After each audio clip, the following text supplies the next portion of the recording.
الله والله والله والله. الحمد لله رب العالمين، والصلاة والسلام على نبينا محمد وعلى آله وصحبه ومن تبعهم بإحسان إلى يوم الدين। গত দর্শে আলোচনা হচ্ছিল মৃত ব্যক্তি কি কি আমল করলে উপকৃত হয় সে বিষয়ে। আজকে সে বিষয়ে কয়েকটি খাস হাদিস পেশ করা হচ্ছে যে মানুষ যদি মারা যায় আর তার নেক সন্তান নেক আমল করে, যেমন সাদাকা, সিয়াম অথবা গুলাম কৃতদাস মুক্তি ইত্যাদি, তাহলে এই আমল দ্বারা সন্তানের জন্মদাতা তারাও উপকৃত হবে। জন্মদাতা বলতে মা এবং বাপ। যদি বাপ উপকৃত হয় তাহলে তোমার অবশ্যই। এক্ষেত্রে কয়েকটি হাদিস পেশ করছেন। বলছেন প্রথম নম্বর, عن عائشة رضي الله عنها أن رجلا قال إن أمي افتلتت نفسها ولم توصي وأظنها لو تكلمت تصدقت فهل لها أجر إن تصدقت عنها ولي أجر؟ قال نعم فتصدق عنها। أخرجه البخاري ومسلم। আয়েশা রাদিয়াল্লাহু আনহা বর্ণনা করেন, এক ব্যক্তি আসলেন, এসে আল্লাহ রাসূল সাল্লাল্লাহু আলাইহি ওয়াসাল্লামকে বললেন, আমার আম্মা হঠাৎ করে মারা গেছেন, তিনি কোন রকমের ওসিয়ত করে যেতে পারেননি। বলেন আমার ধারণা যদি তিনি কথা বলতেন তাহলে সদকা করে যেতেন। তো এমত অবস্থায় আমি যদি তার পক্ষ থেকে সদকা করি তাহলে এই অবস্থায় তিনি কি সদকার সওয়াব পাবেন, আজর পাবেন, আর আমি আজর পাব? আল্লাহ রাসূল সাল্লাল্লাহু আলাইহি ওয়াসাল্লাম বললেন, না, আজর সওয়াব পাবেন। তারপরে ওই ব্যক্তি ফাতাসাদদাক আনহা, তার মায়ের পক্ষ থেকে সদকা করলো। এই হাদিস দ্বারা বোঝা গেল যদি সন্তান তার মায়ের পক্ষ থেকে সদকা করে, বাপের পক্ষ থেকে সদকা করে, ওরা ওসিয়ত না করলেও তারা সওয়াব পাবে। স্পষ্ট হয় না? আর সে তো সওয়াব পাবেই, তাই ওসিয়ত করার প্রয়োজন নেই, যেহেতু এখানে এসে ওয়ালাম তুসি। এমনি ভাবে এর পূর্বে আলোচনা গেছে। শেখ নাসিরুদ্দিন আলবানী রাহমাতুল্লাহ আলাইহি বলছেন, যদি সন্তান কোন নেক আমল করে, যে কোনো আমল করলো নেক, এর সমান সওয়াব রব্বুল আলামিন তার মা বাপকে দান করবেন। কারণ সে হলো তার মা বাবার উপার্জিত সম্পদ। তার মা বাবার উপার্জিত সম্পদ, যেভাবে আল্লাহ রাসূল সাল্লাল্লাহু আলাইহি ওয়াসাল্লাম বলেছেন, ইন্না আতইয়াবা মা আকালা রাজুলু মিন কাসবিহি ওয়া ইন্না ওয়ালাদাহু মিন কাসবিহি। সর্বোত্তম খাবার হচ্ছে এটা, যে খাবার মানুষ তার নিজ উপার্জন দ্বারা খায়। আপনি নিজে যেটি উপার্জন করেন খান, এটা হচ্ছে সর্বোত্তম খাবার। আর ওয়া ইন্না ওয়ালাদাহু মিন কাসবিহি, তার সন্তান তার কাছে তার উপার্জিত সম্পদ।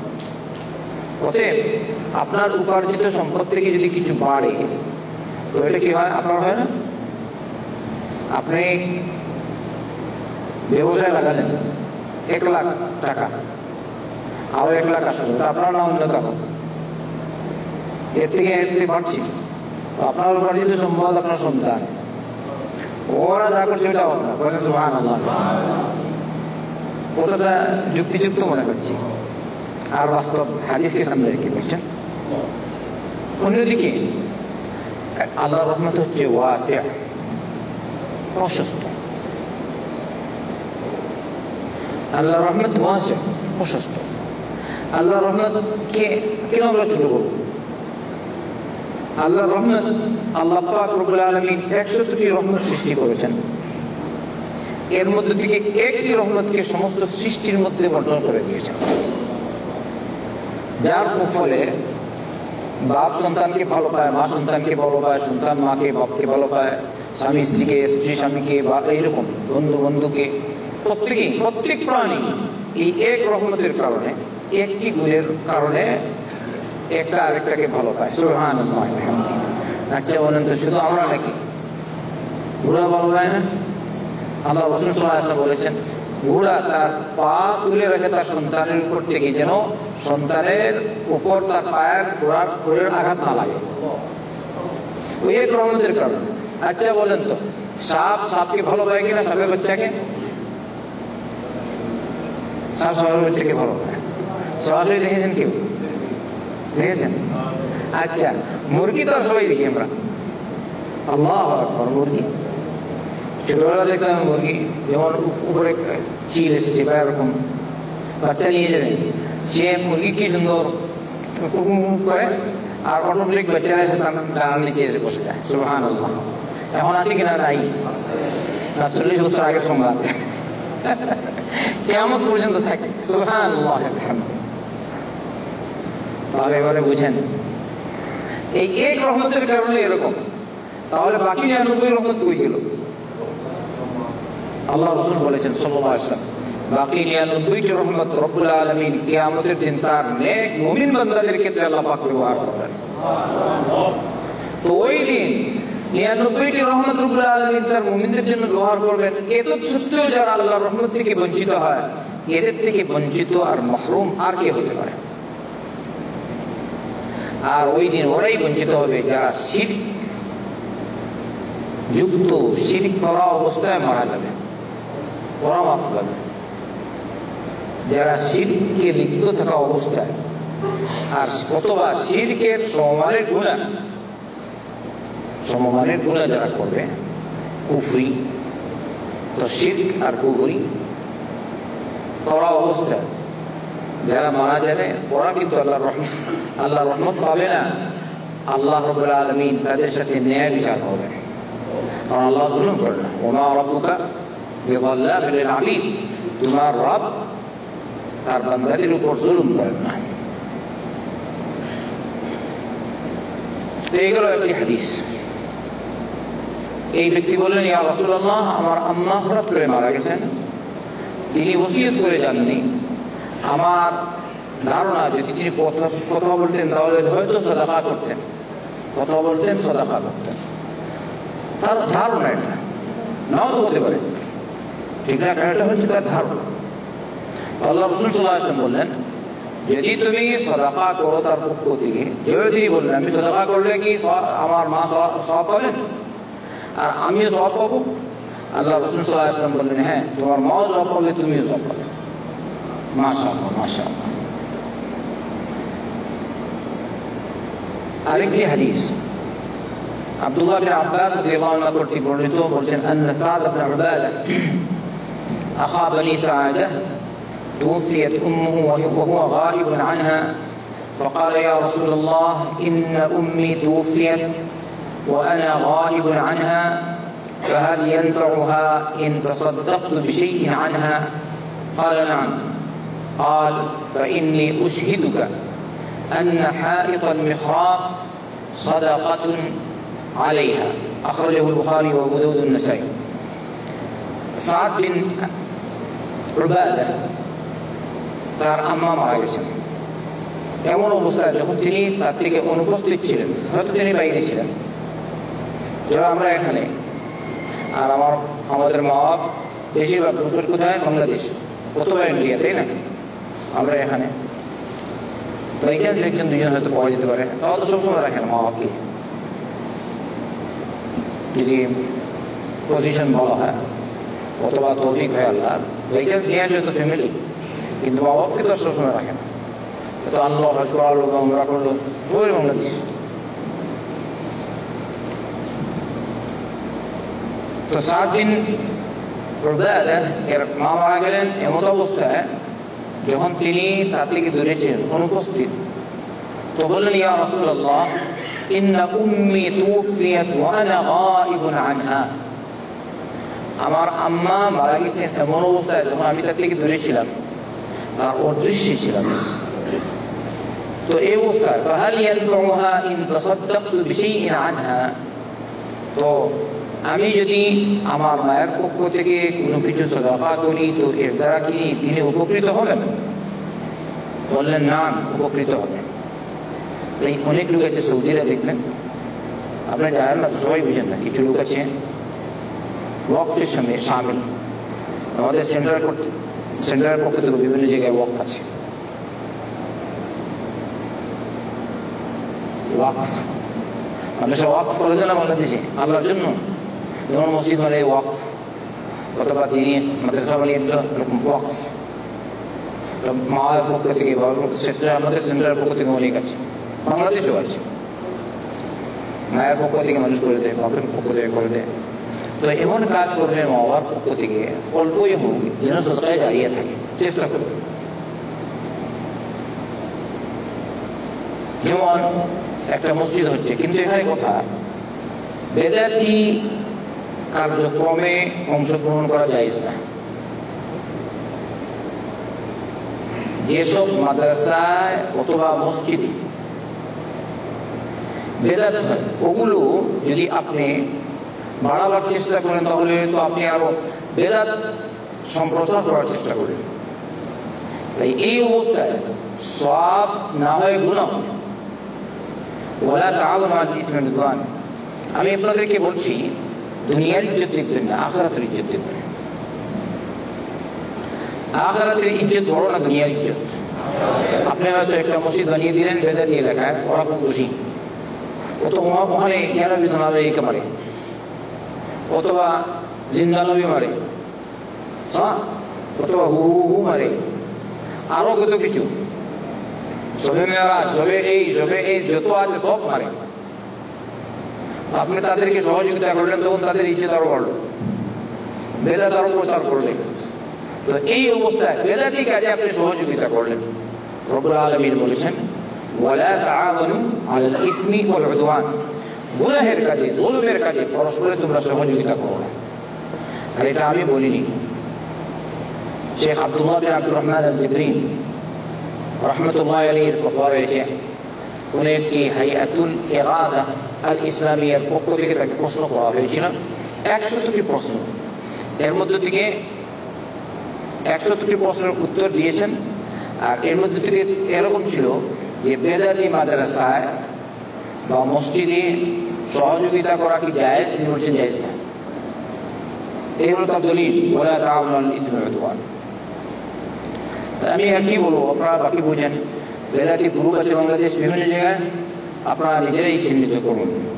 আপনারা দেখতে পাচ্ছেন কোরআন এবং সুন্নাহ স্পষ্ট আপনাদের কাছে, কোনটা সুন্নাত কোনটা বেদাত বুঝতে পারবেন না? আলহামদুলিল্লাহ, কোনটা সুন্নাহ কোনটা বেদাত বুঝলেন। তবু আপনার যদি সম্পর্ক থেকে বেদাতের সাথে, তাহলে আল মারউ মা মান আহাব্বা, যার সাথে যার সম্পর্ক হবে তার সাথে সে কাল কিয়ামতের দিন করবে। আপনার সম্পর্ক যদি হয় দেওয়ানবাগির সাথে, তো কিয়ামতের দিন আপনি দেওয়ানবাগির সাথে, ঠিক না? ওই দেওয়ানবাগি কি বলেছে? সাল্লাল্লাহু আলাইহি ওয়াসাল্লাম, আমি জানি না, সে বলল আপনারা যদি নফসির মোকামে যান, নফসির মোকামে একটা আছে বলল শয়তান, তো ওখানে গিয়ে দেখবেন আপনাদের মুর্শিদ ওখানে বসা আছে। বলছে আপনি যদি আসলে মহল্লায় চলে যান, শয়তান ওখানে গিয়ে দেখবে আপনার ওই রব্বুল আলামিন আপনার মুর্শিদের আকৃতিতে ওখানে বসা আছে। আচ্ছা, এরকম বলেছি কিনা আপনারা শুনেছেন? আচ্ছা, এটা ইনসান হাইওয়ান? কাফের নাম উত্তর, সরাসরি কাফের, উদ্দেশ্যে কাফের। এটা তো সত্য। এজন্যই আমরা বলি পীর তন্ত্র বলতেই ঠিক নাই, তারা এরকম করে। সেদিন আমাকে একজন হোয়াটসঅ্যাপে প্রশ্ন করেছে ওই দুবাই থেকে, বলছে কে বলছে যে আল্লাহ রাসূল নাকি পীর ছিলেন সরাসরি, নবী করিম সাহাবায়ে কেরাম মুরিদ ছিলেন। তাহলে কি আবু বকর, ওমর, ওসমান, আলী ওরা সবাই আল্লাহ রাসূল সাল্লাল্লাহু আলাইহি ওয়াসাল্লাম মুরিদ নাকি? না, নবীর উম্মাহ সাল্লাল্লাহু আলাইহি ওয়াসাল্লাম, নবীর ছাত্র বলা যায়। যেমন মওজুদ ইউআল্লিমুহুমুল কিতাব ওয়াল হিকমা, আল্লাহ পাক আল্লাহ রাসূল সাল্লাল্লাহু আলাইহি ওয়াসাল্লাম আল্লাহ পাক মুমিনদের উপর লাকাদ মান্নাল্লাহু আলাল মুমিনিনা, মুমিনদের উপর এমন ইহসান করেছেন যে ইয বা'আথা ফীহিম রাসূলান মিন আনফুসিহিম, তাদের মাঝে তাদেরই মধ্য থেকে একজন রাসূল প্রেরণ করেছেন। এটা হচ্ছে আল্লাহ পাকের কত বড় রহমত আর দয়ার করুণা আমাদের উপর, যে আল্লাহ পাক আমাদের মধ্য থেকে আমাদের মাঝে একজন রাসূল প্রেরণ করেছেন। আচ্ছা আপনারা বলেন তো, আপনাদেরই মধ্য থেকে যখন আমাদেরই মধ্য থেকে একজন রাসূল প্রেরণ করেছেন, তো তার মানে কি তিনি মানুষ না অন্য কিছু? স্পষ্ট কিনা? তো ওরা কি করে, কি বুঝতে পারি না, ব্রেন নেই। হ্যাঁ, মুখমাবি লাকাদ মান্নাল্লাহু আলাল মুমিনিনা ইয বা'আথা ফীহিম রাসূলান। ওরা কি ওই নূর, ওখান থেকে নূর, ওখান থেকে নূর, ওইটা তো নবী করিম সাল্লাল্লাহু আলাইহি ওয়াসাল্লাম এর দ্বারা নূর প্রচারিত হচ্ছে, নূরটা কোরআনে কারীম। আচ্ছা, যিনি নূর নিয়ে আসছেন ওকে যদি রূপক করতে মজাজি ভাবে নূর বলা হয়, অসুবিধা নেই, বুঝছেন? মজাজি ভাবে নূর বলা যায়, রূপক করতে ঠিক, যেহেতু নূর নিয়ে আসছেন নূরওয়ালা, নূরওয়ালাকে মুহাম্মদ সাল্লাল্লাহু আলাইহি ওয়াসাল্লাম মুনির, ঠিক আছে, সিরাজ মুনির, কিন্তু এই অর্থে শুধু সিরাজ মুনির আর ওই ক্বাদ জাআকুম মিনাল্লাহি নূর ওয়া কিতাবুন নূর, ওখান থেকে শুধু নবী করিম সাল্লাল্লাহু আলাইহি ওয়াসাল্লাম নূর বানিয়ে দিয়েছে। আচ্ছা দেখেন তো, ওগুলো সব হচ্ছে গুণগতভাবে নূর, নবী করিম সাল্লাল্লাহু আলাইহি ওয়াসাল্লামের গুণ উল্লেখ করা হয়েছে। আচ্ছা বলেন, একজন আলিম যদি এক এলাকায় যান, যে কোনো আলিম, ভালো আলিম হয়, আস্তে আস্তে আস্তে করে এই এলাকার অন্ধকার দূর হবে কিনা, আলো ছড়াবে কিনা? আলহামদুলিল্লাহ, আমি তো দেখতে পাই এইসব সেন্টারগুলির মাধ্যমে যারা উপকৃত হচ্ছে, শিরক আর বিদআত ছেড়েছে, হক বুঝেছে। আমার উনাইদা সেন্টার কেন, সারা সৌদি আরবের কত সেন্টার রয়েছে, আলহামদুলিল্লাহ, একজন দুইজন নাকি, হাজার হাজার মানুষ উপকৃত হচ্ছে, হক বুঝছে, আর বাংলাদেশে যাচ্ছে অথবা ইন্ডিয়া যাচ্ছে, ওখানে গিয়ে হক প্রচার করছে, আলো ছড়াচ্ছে, নূর ছড়াচ্ছে। বলেন সুবহানাল্লাহ, এটা ফায়দা কিনা? তো এই জন্য সে যে নূর ছড়াচ্ছে, তবে কোনো সে নূর, এটা হচ্ছে তার গুণ, মুহাম্মদ সাল্লাল্লাহু আলাইহি ওয়াসাল্লামের গুণ। আলহামদুলিল্লাহ, গুণগতভাবে নূর বলা কোনো অসুবিধা নেই, কিন্তু সত্তাগতভাবে তুমি কিরকম বলবে নূর? শেখ ইব্রাহিম রহমাতুল্লাহ আলাইহি যখন মারা গেলেন, আমরা বলি হায় রে হায়, এলাকার নূর চলে গেছে, অন্ধকার, হাজার হাজার মানুষ যেখানে ক্লাসে অংশগ্রহণ, সে মারা গেলে আর কেউ আসে না। এখন যেসব মাসায়েখরা পড়ান তাদের সংখ্যা দেখলে কত, কয়েকজন মাত্র। ইব্রাহিম থাকতে রহমতুল্লাহ আলী দূর থেকে লোকজন আসতো, সারা আল কাসিম জুলফিতেও কেউ কেউ এসে জাদুল মুস্তাকনায়ের দর্শ অথবা বুলুগুল মারামের দর্শ অংশগ্রহণ করতো, আমি দেখেছি, দূর দূর থেকে লোকজন আসতো, সুবহানাল্লাহ ওয়া বিহামদিহি। আবার কেউ কেউ সারা জিয়ারতে, মানে নিয়মিত এরকম লোক, আরওয়াস, জুলফি, বুরায়দা, এগুলো তো কাছে, নিয়মিত দর্শে অংশগ্রহণ করতো শেখ ইব্রাহিম রহমতুল্লাহ আলাইহি। তিনি মারা গেলেন, বলা হয় এলাকা অন্ধকার হয়ে গেছে, অন্ধকার। তো এই জন্য কি আপনি বলেন শেখ ইব্রাহিম নূর? লা হাওলা ওয়ালা কুওয়াতা, গুণগতভাবে নূর বলা যায়। মুহাম্মদ সাল্লাল্লাহু আলাইহি ওয়াসাল্লামের ইজ্জত অনেক কিছু, অনেক, সমস্ত সৃষ্টির মধ্যে শ্রেষ্ঠ হচ্ছেন মুহাম্মদ রাসূলুল্লাহ সাল্লাল্লাহু আলাইহি ওয়াসাল্লাম। অবশ্যই এক্ষেত্রে কিছু মতভেদ আছে আহলুল ইলমের, জিবরিল আলাইহিস সালামের ইজ্জত বেশি না নবী করিম সাল্লাল্লাহু আলাইহি ওয়াসাল্লামের ইজ্জত বেশি, কিন্তু জমহুর উলামাদের রায় মুহাম্মদ সাল্লাল্লাহু আলাইহি ওয়াসাল্লাম সমস্ত সৃষ্টির সেরা। আর আমি এটা গ্রহণ করি ইনশাআল্লাহ তাআলা, মুহাম্মদ রাসূলুল্লাহ সাল্লাল্লাহু আলাইহি ওয়াসাল্লামের ইজ্জত সমস্ত সৃষ্টির মধ্যে বেশি, ঠিক না? ঠিক, সৃষ্টির সেরা, কিন্তু সৃষ্টি আর স্রষ্টার সাথে সৃষ্টির কোনো তুলনা হয়? লাকাদ মান্নাল্লাহু আলাল মুমিনিনা ইয বা'আথা ফীহিম রাসূলান মিন আনফুসিহিম ইয়াতলু আলাইহিম আয়াতিহি ওয়া ইউযাক্কিহিম ওয়া ইউআল্লিমুহুমুল কিতাবা ওয়াল হিকমাহ ওয়া ইন কানু মিন ক্বাবলু লাফী দালালিম মুবিন। আমার নবী মুহাম্মদ সাল্লাল্লাহু আলাইহি ওয়াসাল্লাম লাকাদ মান্নাল্লাহু আলাল মুমিনিন, আল্লাহ পাক মুমিনদের উপর ইহসান করেছেন, দয়া করেছেন, অনুকম্পা করেছেন, কৃপা করেছেন। কি করলেন? যে তিনি তাদেরই মধ্য থেকে তাদের কাছে একজন রাসূল প্রেরণ করেছেন, আর যার নাম হলো মুহাম্মাদুর রাসূলুল্লাহ। উনি কে? মুহাম্মদ সাল্লাল্লাহু আলাইহি ওয়াসাল্লাম। আরেক নাম আছে কোরআন কারীমে আহমদ। কোরআন কারীমে মুহাম্মদ সাল্লাল্লাহু আলাইহি ওয়াসাল্লামের নাম মুহাম্মদ হিসেবে 4 বার উল্লেখ করেছে। আরেকবার কি হয়েছে? মুহাম্মাদুর রাসূলুল্লাহ ওয়াল্লাযীনা মাআহু আশিদ্দাউ আলাল কুফফার। সাহাবাদের ইজ্জত। এই এটা অন্য চ্যাপ্টার।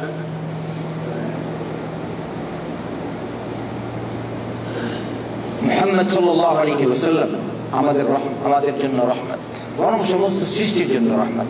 ওমা আরসালনাকা ইল্লা রাহমাতাল লিল আলামিন। আমি তোমাকে সমস্ত সৃষ্টির জন্য রহমত বানিয়েছি। সুবহানাল্লাহ।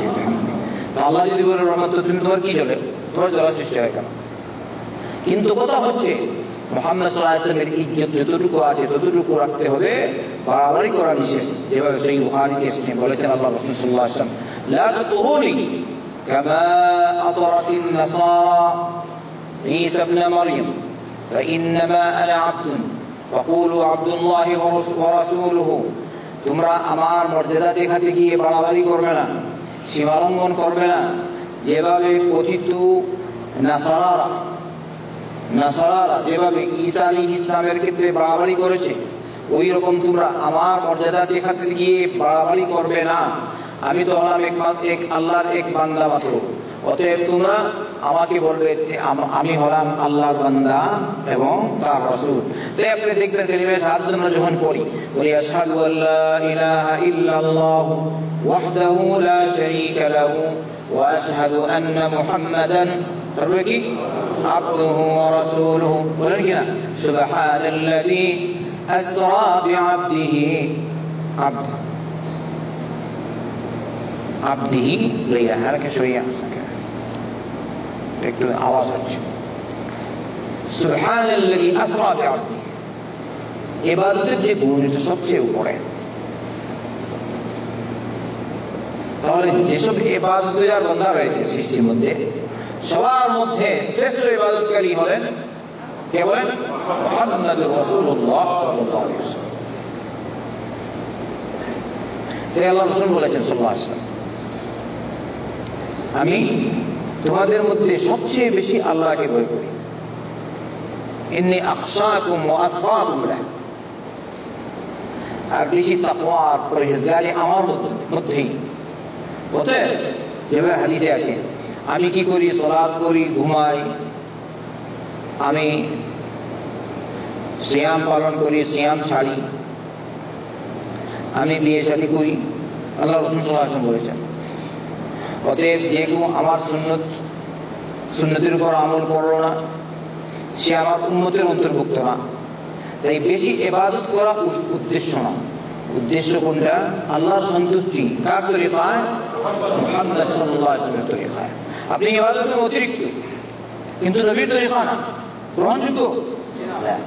ইবাদত করেন অল্প, নবী করিম সাল্লাল্লাহু আলাইহি ওয়াসাল্লামের তরিকায়, হাদা জিয়াদা।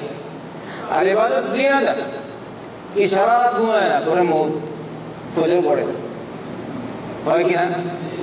ওই যে আপনাদের কত রাত যায়, আস্তাগফিরুল্লাহ আল আযীম। এক একটা দিবসকে উপলক্ষ করে, এই মাসকে উপলক্ষ করে দিবস আছে কিনা? আগামী মাসে তো কত দিবস, এমন দিবস ওভারে দিবস পালন করতে করতে সারা রাত দিবস আর কি পালন করে, রাতও পালন করে। এবারে সারা রাত ইবাদত করতে করে বড় বোঝো নাই বেশিরভাগ। আমার নামাজটা পড়লো এরকম করে, আমি দেখেছি তো আগে। আস্তাগফিরুল্লাহ। এক তো নবীর তরিকাও না সাল্লাল্লাহু আলাইহি ওয়াসাল্লাম, বেদাত, আবার ফরজ ছাড়ে, আবার কত কাজ হয় এইসব রাতগুলিতে। শিরিক বেদাত ছাড়াও আল্লাহর নাফরমানি অনেক কিছু হয়। তো এই যে হাদিস পেশ করছিলাম, তা হচ্ছে সাদ বিন উবাদা বলেন, ইয়া রাসূলুল্লাহ, আমার আম্মা মারা গেছেন এমন অবস্থায় যখন আমি বাইরে ছিলাম, তার থেকে অনুপস্থিত ছিলাম। ইয়া রাসূলুল্লাহ, এই অবস্থায় আমার আম্মা তো মারা গেছেন, আমি যদি তার পক্ষ থেকে সাদাকা করি তো আমার আম্মা কি উপকৃত হবেন? আল্লাহ রাসূল সাল্লাল্লাহু আলাইহি ওয়াসাল্লাম বললেন, না, উপকৃত হবেন। তখন তিনি বললেন, ফাইন্নী উশহিদুকা আন্না হাইদাল মিহরাব সাদাকাতুন আলাইহা। হে আল্লাহ রাসূল সাল্লাল্লাহু আলাইহি ওয়াসাল্লাম, আমি আপনাকে সাক্ষী বানিয়ে বলছি, হায়াত মিহরাব সেই বাগান, সেই মিহরাব নামক বাগান, ওইটি আমি আমার আম্মার জন্য সাদাকা করে দিলাম। এরকম করবেন, মায়ের জন্য বেদাত করবেন না, বাবার জন্য বেদাত করবেন না। দিবস নাই, কথিত মেয়েরাজ মিলাদ করিয়ে দিল কয়েকটা, হ্যাঁ, কিছু মিষ্টি বিতরণ করে দিল, বিদাত। শোবে কথিত শোবে বরাত একসাথে জোরে সারা বছরের গুলা সব খাতা একদম রেগুলেশন পাস হয়ে গেছে, বিদাত। বুঝছেন? আপনি বললে হবে না, শরবরাত নাই। যদি কেউ বলে লাইলাতুল কদর মওজুদ, আচ্ছা, ইন্না আনজালনাহু ফি লাইলাতিন মুবারাকা, আমি কোরআন নাযিল করেছি বরকতপূর্ণ রাত্রিতে। এই বরকতপূর্ণ রাত্রিতে কোন রাত? লাইলাতুল কদর। আর লাইলাতুল কদর কোন মাসে? রমাদান মাসে। তো শাবান মাসে কিরকম হয়? কথা বুঝতে পারছেন? এই বিষয়ে আমি আবার আলোচনা করবো ইনশাআল্লাহ। তো মা বাবার পক্ষ থেকে সাদাকা করবেন নিয়মতান্ত্রিক। বেদাত করলে যদি কোনো বেদাত করলে, এখানে কথা হচ্ছে বেদাত যদি করেন আর মা যদি আপনাকে বেদাতের পথ দেখিয়ে যান, তাহলে মা কিন্তু গুনাহগার হবে, যেহেতু মা পথ দেখিয়েছে। আর যদি মা জানে না, বুঝে না, এমনি আগে তোমাকে বলে না তুমি বেদাত করো, তুমি বেদাত করছো, তাহলে মা বাপ গুনাহগার হবে না, যেহেতু মা বাপ পথ দেখায়। স্পষ্ট কিনা? যদি মা বাপ পথ দেখিয়ে যান বেদাতে, তাহলে তারা গুনাহগার হবে, যেহেতু তিনি বা তারা পথ দেখিয়ে গেছেন। আচ্ছা, যদি মা বাপ আপনাকে চুরি শিখায়, আপনি চুরি করেন, তাহলে মা বাপ গুনাহগার হবে কিনা? এটা স্পষ্ট কিনা? আচ্ছা, মা বাপ যদি মদ খায়, আপনাকে মদ খাওয়ায়, মদ শিখালো, তো মা বাপ গুনাহগার হবে কিনা? আচ্ছা, মা বাপ ওইরকম যদি অন্য কোনো কাজ করে, খুব গলত বাবা তার ছেলেকেও শিখালো, মেয়েকেও শিখালো, দুঃখের ব্যাপার হলে সত্যি এরকম অনেক লোক পাওয়া যায়, একজন দুইজন না, অনেকেই পাওয়া যায়। সে চোর, ওকেও চোর বানায়, সে সুদখোর, তার সন্তানকেও সুদখোর বানায়, সন্দেহ আছে? সে ঘুষখোর, তার সন্তানকেও ঘুষখোর বানায়।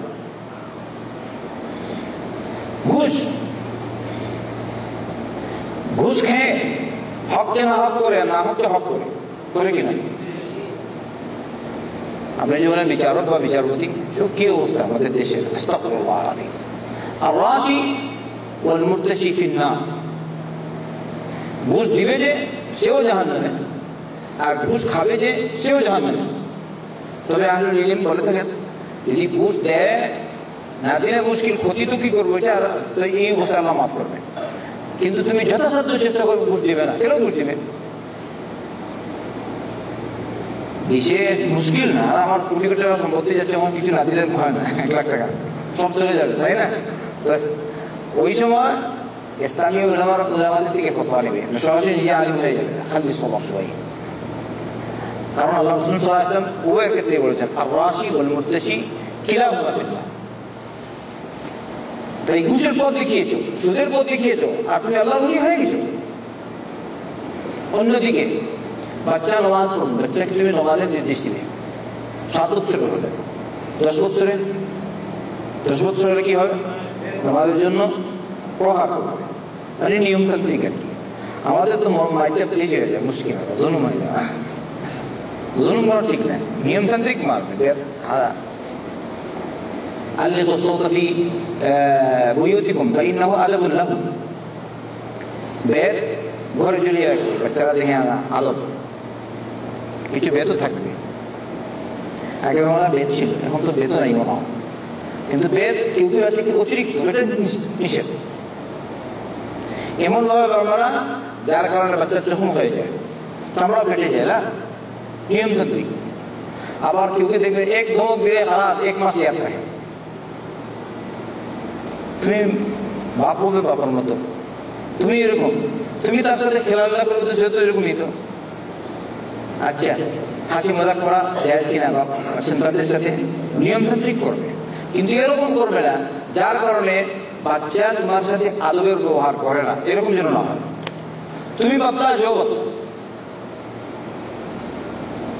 এই বাচ্চাকে আদব শিখাবে, হক শিখাবে। আচ্ছা, সালাত তুমি নির্দেশ দিবে বাচ্চাকে সালাত পড়ার জন্য।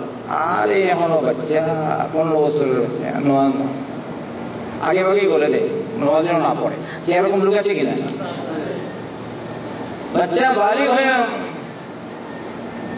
20 বছর, বুঝছেন, এরকম লোক 15 বছর না আরো করে, তখন তা আসা এখনো ছোট, 25 বছর এখনো ছোট। আল্লাহ, এই অবস্থায় তুমি গুনাহগার হবে। নবী করিম সাল্লাল্লাহু আলাইহি ওয়াসাল্লাম নির্দেশ, তুমি 7 বছর হলে নির্দেশ দাও আর 10 বছর পিটাই, তাহলে বালিগ হলে কি করবে? তুমি যদি না পিটাই করলে অসুবিধা, তাহলে এই সময় তো তার সাথে ওইরকম ব্যবহার করবে, পিটাই করবে কেন? কোন কোন লোক এরকম পাওয়া যায়, জীবনে হয়তো কখনো তার ছেলেকে বানানোর সালাত, তাহলে সে প্রশিক্ষণ দিচ্ছে তার ছেলেকে যেন ছেলে নামাজ না পড়ে। এই অবস্থায় সে যে প্রশিক্ষণ দিচ্ছে ছেলে যেন নামাজ না পড়ে, তাই সে যে নামাজ পড়ছে না তার সমান গুনাহ হবে বাপের। বলেন আলহামদুলিল্লাহ। কথা বুঝতে পারছেন? কারণ সে তার জিম্মা আদায়ে ত্রুটি করছে। একদিন মরতে হবে, মৌতকে স্মরণ করবেন, শুধু দুনিয়া দেখবেন না। দুনিয়া তো আজকে আছে ভাই, কালকে নাই। যদি চোখ বন্ধ করেন তো কি হবে? দুনিয়া যাবে। দুনিয়ার ইজ্জত কি? টাকা পয়সা কি? শুধু পয়সা কামাচ্ছ, ইয়া পুরুষ লাখপতি কোটিপতি, কিন্তু সন্তান সন্ততি কোন পথে তা দেখছো না। কি ফায়দা তোমার লাখ টাকা? কি ফায়দা তোমার কোটি টাকা? এই তোমার এই যে টাকা, এটা যদি আবার হারাম হয়, পরবর্তীতে তোমার সন্তান হবে বড় সন্ত্রাসী, আমল হয়ে যাবে। তুমি হারাম শিখাচ্ছ বাচ্চাকে, সেও বড় হারাম তো হচ্ছে, তোমার আমল হয়ে যাবে। আস্তাগফিরুল্লাহ। যেই হোক, সন্তান ভালো সন্তান হবে, সন্তান নেক হবে, মা বাবার জন্য দোয়া করবে, মা বাবার জন্য সদকা খেরাত করবে, যেভাবে এইসব সাহাবায়ে কেরাম রাদিয়াল্লাহু আনহুম সদকা খেরাত করেছেন মায়ের পক্ষ থেকে, বাবার পক্ষ থেকে। আর শুধু এরকম যেন না হয়, নোয়া নাই, রোজা নাই, কিছু নাই, শুধু কথিত অমুক দিবস আর তমুক দিবস আসলেই সব একবার হয়ে যায়, ইয়া নবী সালাম আলাইকুম। আস্তাগফিরুল্লাহ। হয় কিনা? বেদাত থেকে বাঁচা প্রত্যেকের জন্য ফরজ। আল্লাহ আমাদের তৌফিক দান করুন। আরেকটি হাদিস, عن أبي هريرة رضي الله عنه أن رجلا قال للنبي صلى الله عليه وسلم إن أبي مات وترك مالا ولم يصب فلم يكفر عنه أن أتصدق عنه؟ قال نعم. أخرجه مسلم والنسائي بن ماجه والبيهقي وأحمد। एक व्यक्ति रसूल करीम सल्लल्लाहु अलैहि वसल्लम के बोलेন, ইয়া রাসূলুল্লাহ, আমার আব্বু মারা গেছে। মায়ের কথা কেন না, আলীন বাপ। তিনি সম্পদ রেখে গেছেন, কিন্তু ওসিয়ত করে যাননি, ওসিয়ত করে যাননি। তাহলে বুঝে গেল মারা যাওয়ার পূর্বে ওসিয়ত কিছু করবেন, অথবা মারা যাওয়ার পূর্বে কি আপনি জানেন কালকে বলবেন না আজকে বলবেন, আপনার মনে মনে থাকতে একটা জিনিস লিখে যাবেন, আর আপনার স্ত্রীকে বলবেন, সাক্ষী বানিয়ে যাবেন সন্তানদেরকে। তবে সবচেয়ে লিখে যাওয়া, এটাই হচ্ছে নবীর নির্দেশ সাল্লাল্লাহু আলাইহি ওয়াসাল্লাম। যদি কারো কোনো ওসিয়ত থাকে তাহলে ওসিয়তনামা লিখবে। 2টি রাত যেন না যায়, ওসিয়তনামা তার সাথে না থাকে এমন ভাবে যেন 2টি রাত ও যেন না কাটে। আর এটা কোথায় রাখবে? বালিশের নিচে। বুঝছেন? হয়তো বালিশের নিচে নয়, বর্তমানে আমাদের মানি ব্যাগ আছে, মানি ব্যাগে আমরা এখনো রাখি না মূল্যবান জিনিস, মূল্যবান কাগজপত্র, ওই এটিএম বুথের কার্ড সবসময় মানি ব্যাগে, টাকা পয়সা সব ওই রকম ওই ওসিয়ত লিখে রাখা ভালো। মৌতের জন্য সবসময় প্রস্তুত থাকা উচিত। শুধু ইয়াবুলুস করবেন না। যদি মৌত চলে আসে আর হারাম থাকে তাহলে যাবেন কোথায়? ইন্না লিল্লাহি ওয়া ইন্না ইলাইহি রাজিউন। আল্লাহ আমাদের হেদায়েত দিন। তাই যাদের উপর যাকাত ফরজ, ভাই যাকাত নিয়মতান্ত্রিক আদায় করবেন। বুঝছেন? ত্রুটি করবেন না। আর শুধু যাকাত কেন, এক্সট্রা ওসিয়ত করে যাবেন। যেমন আমার কাছে 10 লক্ষ টাকা আছে, সম্পত্তি আছে, এর মধ্যে থেকে 10 লাখের মধ্যে আমি 2 লাখ ওসিয়ত করে যাচ্ছি, বা ওসিয়ত আমার মুখে একটা কথা বললাম, কারণ আল্লাহ রাসূল সাল্লাল্লাহু আলাইহি ওয়াসাল্লাম বলেছেন, সাদ বিন আবি ওয়াক্কাসকে, তুমি তোমার কুল সম্পত্তির 3 ভাগের 1 ভাগ ওসিয়ত করে যেতে পারো, কিন্তু তা বেশি। এই জন্য আব্দুল্লাহ বিন আব্বাস বলেন, লোকজন যদি 4 ভাগের 1 ভাগ ওসিয়ত করে যেত, তাহলে যদি 10 লাখ টাকা থাকে, তাহলে 4 ভাগের 1 ভাগ কত? 2.5 লাখ। আর যদি কেউ দিতে চায় আরো বেশি, তাহলে 3 ভাগের 1 ভাগ। আচ্ছা, যদি 40 লাখ থাকে, 10 লাখ। আচ্ছা, আপনার 39 লাখ টাকা, সম্পত্তি অনেক, 40 বিঘা, 1 বিঘা, ঠিক না? তো আর একটু বেশি, 40 বিল্ডিং, খালি ওয়াহিদ বিল্ডিং ফিসাবিলিল্লাহ। কিন্তু যারা কামাই করে বেশি, পেট ভরে না, শুধু কামাই করছি করছি করছি, পেট ভরছে না। সত্য না মিথ্যা? কোন সময় পেট ভরে? হ্যাঁ, কবরে গেলে, এর আগে পেট ভরে না। ইন্না লিল্লাহি ওয়া ইন্না ইলাইহি রাজিউন। তাই সব সময় যাদেরকে আল্লাহ পাক ভালো তৌফিক দিয়েছেন, সদকা খেরাত জারি রাখবেন আর ওসিয়ত লিখে যাবেন, এই টাকা খাল্লু ফিসাবিলিল্লাহ, এই সম্পত্তি হলে আছে কিছু ফিসাবিলিল্লাহ, যেন আমি চলে যাওয়ার পর আমার কাজে আসে। আচ্ছা বলেন তো, আমাদের সবার মধ্যে ত্রুটি আছে কিনা? কেউ আছে যে বলে আমি একদম নিষ্পাপ? কেউ বলতে পারবে? হ্যাঁ, ইমামুল হারাম শেখ আব্দুর রহমান আস-সুদ্দী নিষ্পাপ? আজকে আমি জুম্মার সালাত দেখলাম শেখ সুরাইম পড়িয়েছেন, সৈয়দ বিন ইব্রাহিম সুরাইম নিষ্পাপ। আমি কিন্তু শেখ সুরাইমকে ভালো পাই, এই জন্য আজকে অনেকদিন পর তার পড়াশোনা করি। ওদিক থেকে সুলাইমানি, আমি সুলাইমানি তর্জমা করি তো খুতবা, ও বাংলা ভাষা না, উর্দু হয়েছে, বাংলা হলে বলতাম ভালো রেকর্ড, বুঝছেন স্যার? আমরা কি করবো, উর্দু মুদারিস হওয়ার প্রয়োজন নেই, ওটি এমনি মুদারিস খুতবা। তো এরপরে ঘুরে আসে গাড়ি দিকে, তো হারামে শরীফের সালাত দেখরা। গত সপ্তাহে উসামা খাইয়াত ছিলেন, আর আজকে দেখি শেখ সুরাইম। আলহামদুলিল্লাহ, আল্লাহ তাদেরকে নেক বদলা দেন, তাদেরকে হায়াত তৈবা দান করুন, ভালো লোকদেরকে। তো নিষ্পাপ আপনি করতে পারবেন, নিষ্পাপ আল্লাহ জানে, কিন্তু না ইউমকিন নিষ্পাপ। যার ভুল নাই, ত্রুটি নাই, কিছুই নাই, তিনি হচ্ছেন রব্বুল আলামিন সুবহানাহু ওয়া তাআলা। আম্বিয়া কেরাম আলাইহিমুস সালাম কি যদি আপনি বলেন নিষ্পাপ, তাহলে তাদেরকে নিষ্পাপ কে রেখেছে? আল্লাহ। এই জিনিসটা বুঝতে হবে, আল্লাহ রেখেছে।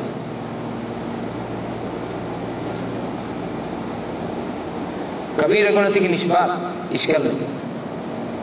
সগীরা গুনাহের মধ্যে আলেমদের মতবিরোধ আছে, কিন্তু ইজমালি ভাবে বলা যায় আম্বিয়া কেরাম আলাইহিমুস সালাম মাসুমুন আনিল কাবাইর, মাসুম। আমরা বলি কি মাসুম, আর আমরা কি গুনাহগার, ত্রুটি বিচ্যুতি মওজুদ। আল্লাহ রাসূল সাল্লাল্লাহু আলাইহি ওয়াসাল্লামের আগের পিছনের সমস্ত গুনাহ মাফ করে দেওয়া হয়েছে, যেভাবে হাদিস মওজুদ আছে কিনা? সূরাতুল ফাতহের শুরুতে ইন্না ফাতাহনা লাকা ফাতহান মুবিনা লিয়াগফিরা লাকা আল্লাহু মা তাকাদ্দামা মিন যামবিকা ওয়া মা তাআখার। আমি তোমাকে স্পষ্ট বিজয় দান করলাম, যেন আল্লাহ তোমাকে তোমার আগের পিছনের সমস্ত গুনাহ মাফ করে দেবে। সুবহানাল্লাহ। তো নবী করিম সাল্লাল্লাহু আলাইহি ওয়াসাল্লামের আগের পিছনে আগে থেকে মাফ, তাহলে বোঝা গেল নবী নিষ্পাপ সাল্লাল্লাহু আলাইহি ওয়াসাল্লাম, ঠিক না? এই করতে নিষ্পাপ। লিয়াগফিরা লাকা আল্লাহু মা তাকাদ্দামা মিন যামবিকা ওয়া মা তাআখার। আচ্ছা, আল্লাহ রাসূল সাল্লাল্লাহু আলাইহি ওয়াসাল্লাম রাত্রে সালাত আদায় করতেন, তাহাজ্জুদের সালাত। এমনকি তার পা ফুলে যেত, আর কোন পা ফেটে যেত। কারণ কোন এক রিওয়ায়াত এসেছে আল্লাহ রাসূল সাল্লাল্লাহু আলাইহি ওয়াসাল্লাম তাহাজ্জুদের সালাতে একই রাকাতে 105 পড়া পড়েছেন, একই রাকাতে। সূরাতুল বাকারা, সূরাতুন নিসা, সূরা আলে ইমরান পড়া হলো 105। মানে হামজা ও রুকু, কথা বুঝছেন? হামজা যা ও রুকু, লা ইলাহা ইল্লা, এক রাকাত। আচ্ছা বলেন তো, আল্লাহ রাসূল সাল্লাল্লাহু আলাইহি ওয়াসাল্লাম এই যেসব তারাবি পড়ে, এখনো আছে অনেক জায়গায় বাংলাদেশ, গুনগুন সাকুরা তারাবি পড়ে না, গুনগুন সাকুরা বুঝতো? আলহামদুলিল্লাহ কি বলো, তোয়ার কি বলে বলে বলা যায় না, তবে আলহামদুলিল্লাহ সবাই জানে, তাই বুঝতে পারে। কিন্তু এরপরে ومن الناس من يقول آمن، এটা তো সুন্দর। ومن الناس من يقول آمنا بالله ومن بعضهم من يخادعون الله কি বলেন না? وش هذا؟ يخادعون الله والذين آمنوا ويقولون أنفسهم ما يشعرون في قلوبهم مرض فزادهم الله مرضا وعلى أمرهم ما كانوا يكذبون। كيف هذا؟ এটা কোরআনে না অন্য কিছু? আস্তাগফিরুল্লাহ। আল্লাহ রাসূল সাল্লাল্লাহু আলাইহি ওয়াসাল্লাম কিরকম করতেন? ধীর স্থির মানে প্রশান্তির সাথে কোরআন তিলাওয়াত করবে। কোরআন তিলাওয়াতটা কিসের কালাম? কার কালাম? আল্লাহর কালাম। আর তুমি এখানে নিয়ে তারাবি খতম করার জন্য একটা নিয়েছে যে খতম কম্পালসারি বানিয়ে দিয়েছে, ঠিক না? ঠিক মনে করে এটা জরুরি খতম তারাবি, সে নিজেই পড়ে না, বুঝছে বলো খতম তারাবি। অনেকেই দেখবেন যারা খতম তারাবি করে, এক তো এরকম যে গুনগুন সাকুরা বললাম, একটা নজির দেখালাম আমি তার আগের মতো পড়তে পারবো না, আমি তো নিজেই পড়ে পারছি পারলো কাছে আমি পড়েছি, বেদাত করেছি, কোরআন হিফজ আস্তাগফিরুল্লাহ প্রথম প্রথম অনেক পড়া হয়েছে। রব্বুল আলামিন তৌফিক দিয়েছেন বেদাত ছাড়া, তাই বলি আলহামদুলিল্লাহ। বেদাত ছাড়া তৌফিক দিয়েছেন এবং বেদাত ছাড়ারও তৌফিক দিয়েছেন, আলহামদুলিল্লাহ। সত্য না মিথ্যা?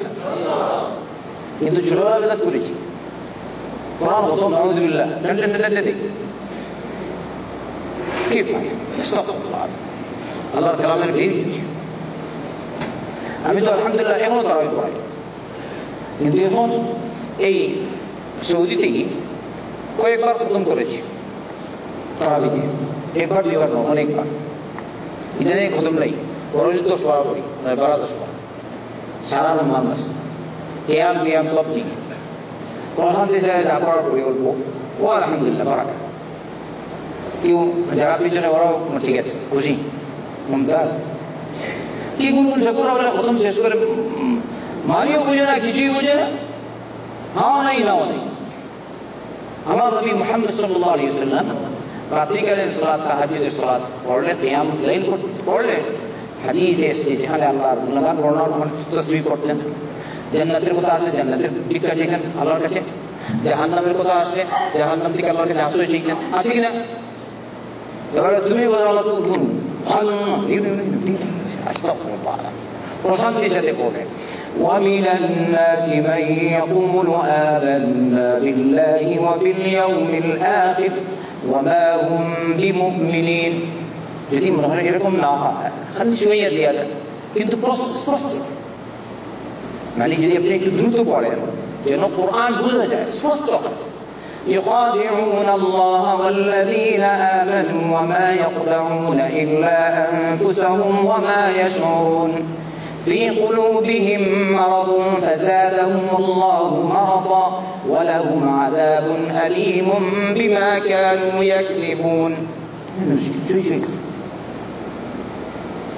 الرحمن علم القرآن خلق الإنسان علمه البيان الشمس والقمر بحسبان والنجم والشجر يسجدان. এভাবে বলে বাবা সেদিন একজন দিয়েছে ফেসবুক, বুঝছে আলহামদুলিল্লাহ থেকে নিয়ে বলতালি কি বলেছে মাঝে বুঝে বোঝা যাচ্ছে একদম বলতালি মানে থামে আর মাঝে কি কোন দেশে আল্লাহ, হয়তো ইন্ডিয়া, বাংলাদেশ নাম আল্লাহর কেন আল্লাহ রাসূল সাল্লাল্লাহু আলাইহি ওয়াসাল্লাম তো বলছিলেন এই রাকাত সুবহানাল্লাহ পড়া হয়েছে। মা আয়েশা বললেন ইয়া রাসূলুল্লাহ আপনি এত কষ্ট করছেন, এভাবে এত পড়েন, এত কষ্ট করেন, কোরআন তেলাওয়াত করেন, তাহাজ্জুদের সালাত দিয়া, অথচ আল্লাহ পাক আপনার আগের পিছনের সমস্ত গুনাহ মাফ করে দিয়েছে। আল্লাহ রাসূল সাল্লাল্লাহু আলাইহি ওয়াসাল্লাম কি বললেন? আফালা আকুনু আবদান শাকুরা, আফালা আকুনু আবদান শাকুরা, আমি কি আল্লাহর শুকরগুজার বান্দা হব না? আল্লাহ শুকরিয়া আদায় করার জন্য এরকম করতেন। আর আমরা গুনাহগার, ফজরের সালাতও পড়ে না, এক নম্বর নবীর প্রেমের প্রেমিক বলে, ইয়ানবী সাল্লাল্লাহু আলাইহি ওয়াসাল্লাম ছাড়ে না, কিন্তু ফজর পড়ে। সত্য না মিথ্যা? বেদাতি কাজ নম্বর 1, সালাতে নাই, সারা জিন্দগি নাই, এরকম।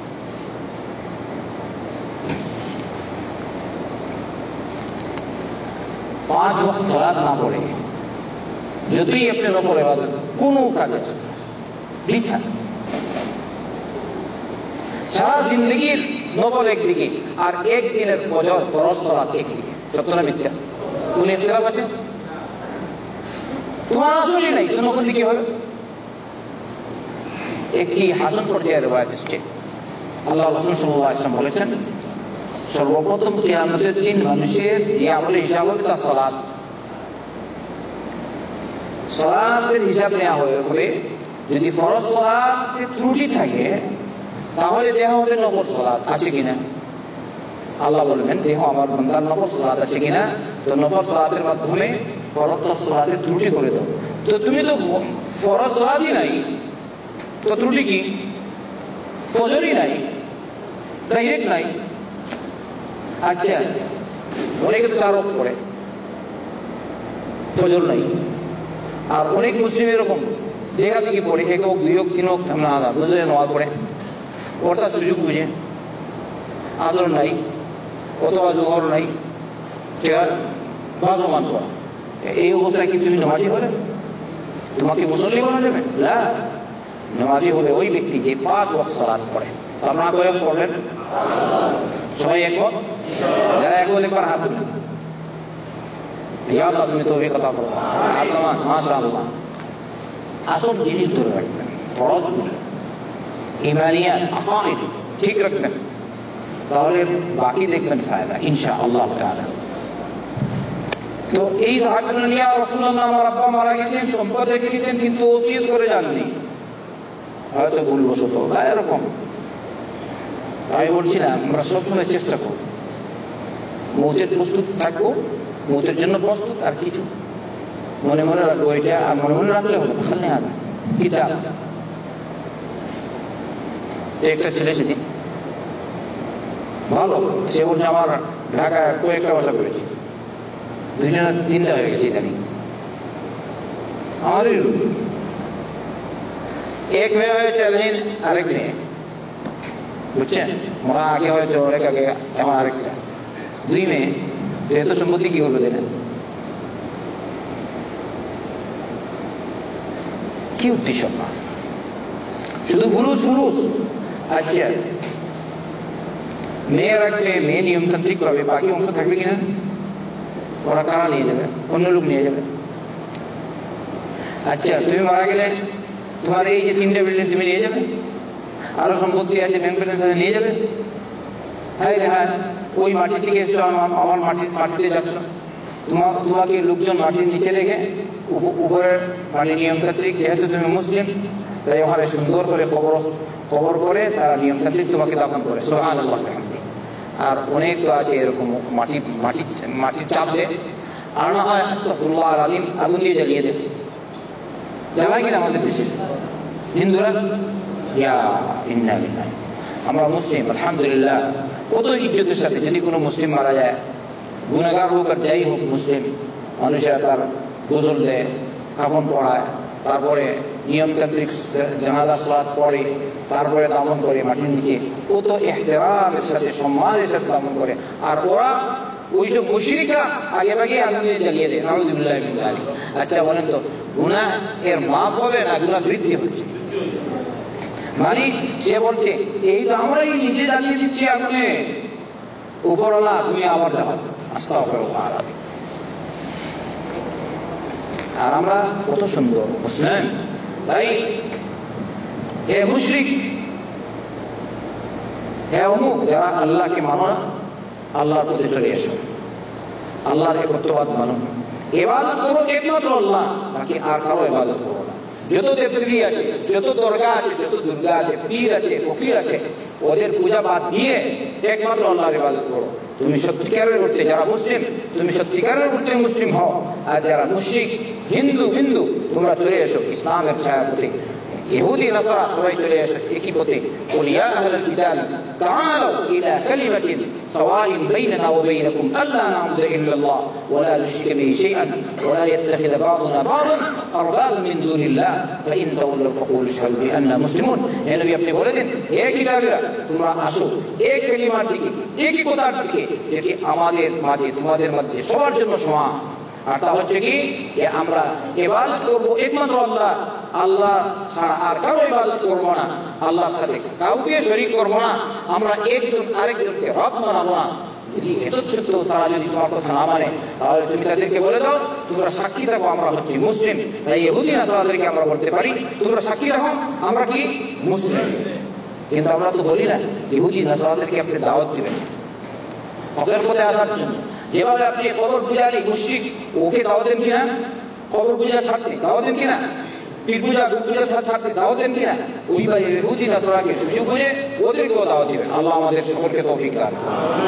আচ্ছা, ওই সাহাবী বললেন, ইয়া রাসূলুল্লাহ আমার আব্বু মারা গেছে, অনেক সম্পদ রেখে গেছে, মালান যখন বলাবে অনেক সম্পদ রেখে গেছে, কিন্তু তিনি ওসিয়ত করে যেতে পারেননি। এই অবস্থায় আমি যদি তার পক্ষ থেকে সদকা করি তাহলে এর দ্বারা তার গুনাহ খাতা মাফ হবে কি? আল্লাহ রাসূল সাল্লাল্লাহু আলাইহি ওয়াসাল্লাম বললেন নাম, বলেন আলহামদুলিল্লাহ। এই হাদিসটি সহিহ মুসলিমে এসেছে। এই বাপের পক্ষ থেকে সদকা করলে, সদকা পৌঁছায়, এর সওয়াব বাপ পাবেন। মার পক্ষ থেকে সদকা করলে মা সওয়াব পাবেন। খালাস, এখনকার মতো হাদিস শেষ করলাম। তো একটি হাদিস পেশ করে পরবর্তী দর্শে আরো হাদিস আসবে ইনশাআল্লাহ। সবই উপকারী, এর দ্বারা আমাদের ইলমও বাড়ে এবং আমলের প্রতি উৎসাহ থাকে। সত্য না মিথ্যা? ঈমান তাজা হবে, ইয়াকিন বাড়বে ইনশাআল্লাহ। তাই আপনারা প্রত্যেকেই হকের পথে দায়ী হওয়ার চেষ্টা করুন, দ্বীনের দায়ী হওয়ার চেষ্টা করুন। যেভাবে আপনারা আসছেন আরো লোকজনকে নিয়ে আসার চেষ্টা করুন। একটু পায়ে হেঁটে আর দুইজন মুসলিহাত পড়বে জুম্মার, হ্যাঁ, সবার বাড়ির কাছে তার সেন্টার হবে। এমনিভাবে আমাদের সেন্টার পক্ষ থেকে যেসব প্রোগ্রাম আমাদের থাকে ওগুলিতে অংশগ্রহণ করার জন্য লোকজনকে বলবেন। আল্লাহ আপনাদের সবাইকে নেকুল্লা দান করুন। আল্লাহর কাছে দোয়া করি, আল্লাহ তুমি আমাদের এই আমলকে কবুল মঞ্জুর করো, আমাদেরকে মাফ করো, আমাদের মা বাবাদেরকে মাফ করো, দুনিয়ার সমস্ত মুসলমানদেরকে মাফ করো। আল্লাহ যা জানলাম সে অনুযায়ী আমল করার তৌফিক দাও এবং তা প্রচার করার তৌফিক দাও। আল্লাহ তুমি আমাদেরকে দুনিয়া আখিরাতে কল্যাণ দাও, জাহান্নাম থেকে নাজাত দাও, والعذاب فيك نجاة له. ربنا تقبل منا إنك أنت السميع العليم وتب علينا إنك أنت التواب الرحيم. اللهم صل وسلم وبارك على نبينا محمد وعلى آله وصحبه أجمعين.